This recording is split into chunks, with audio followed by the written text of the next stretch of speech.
Imagine waking up in 1517. You walk into a church in Wittenberg, Germany. A man named Johann Tetzel is selling you a piece of paper. It's not a bond. It's not a stock. It's an indulgence.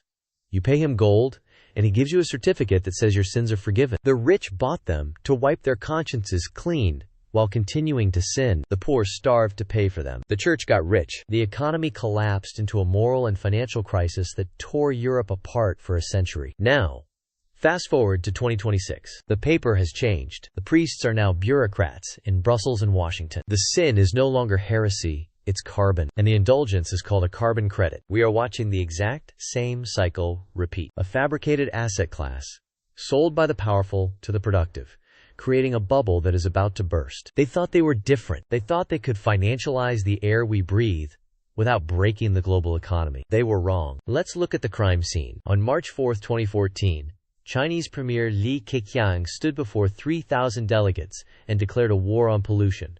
It sounded like a nice PR move. But look at the data. In 4 years, China cut fine particulate concentrations by 32%. Beijing set aside an astounding $120 billion to clean the air. They did this through brute force state policy, not by trading paper credits. But the West looked at this and saw a threat. If China cleans up its act efficiently, Western manufacturing is dead. Enter the Carbon Border Adjustment Mechanism, or CBAM. This is the villain of our story. The European Union calls it environmental policy.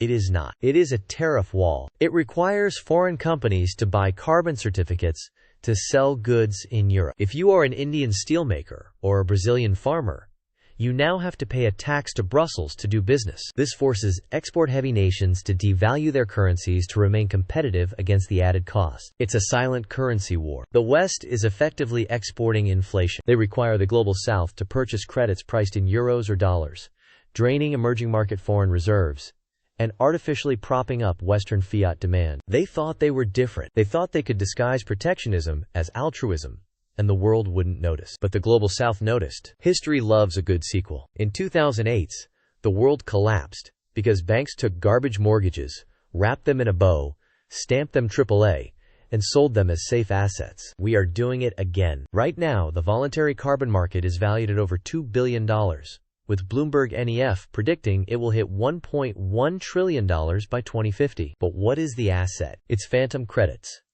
Companies like Shell, the largest buyer of carbon credits in 2024, buy these offsets to claim they are net zero. But a massive chunk of these projects are frauds. They pay someone in the Amazon not to cut down trees that were never going to be cut down in the first place. It's the subprime mortgage crisis, but instead of houses, we are betting on trees. The White House released guidelines in February 2026 to fix this greenwashing, admitting that current credits often fail to deliver real reductions. But it's too late. The liquidity is already in the system. With the M2 money supply sitting at 22,411, that cash isn't going into building green factories. It's flowing into speculative carbon asset bubbles. We have decoupled the price of credit from the actual environmental impact. Investors are buying the idea of carbon reduction, not the reduction itself. When the market realizes these assets are worthless, that the trees burned down or the project was fake, the write-downs will be in the trillions. Just like 2008. Here is the part the news anchors won't tell you. They keep saying inflation is cooling.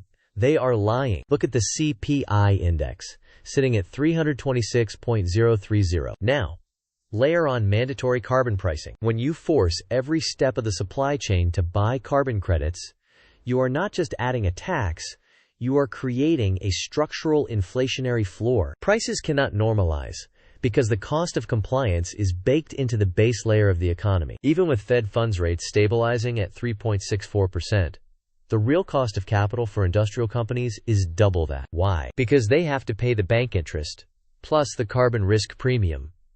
If a company doesn't buy these credits, their ESG score tanks, and their access to loans vanishes. It's a dual-rate reality. Non-compliant industries face effective borrowing costs of 7% or 8%.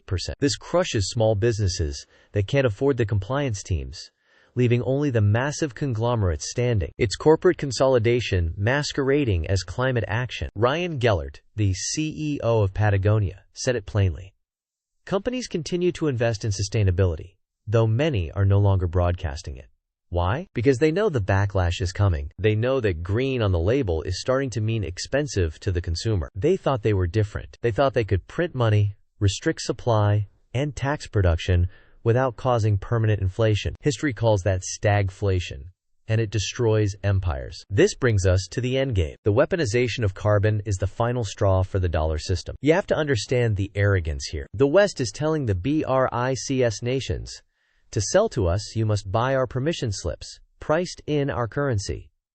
This is 1971 all over again, but in reverse. Then, Nixon took us off gold and made oil the standard. Now, they are trying to make carbon the standard. But Brazil, Russia, India, and China aren't playing along. The Amazon is one of the best places for carbon projects, requiring $7 billion a year for conservation. But instead of playing by Western rules, we are seeing the early moves toward a commodity-backed carbon exchange outside the SWIFT system. If the Global South decides to price their carbon sinks in gold or yuan, the demand for Western fiat collapses. We are handing them the scissors to cut the dollar's leash. Anna Carolina Avzaradel-Schlesklo from the Voluntary Carbon Markets Integrity Initiative noted that $7 billion is needed, yet less than $6 billion was mobilized. The gap is the failure of the Western model. The result won't be a greener planet. It will be a bifurcated economy, a Western bloc suffocated by high-cost regulatory inflation, and an Eastern bloc running on cheap energy and commodity-backed currency. The irony is palpable. By trying to enforce global compliance,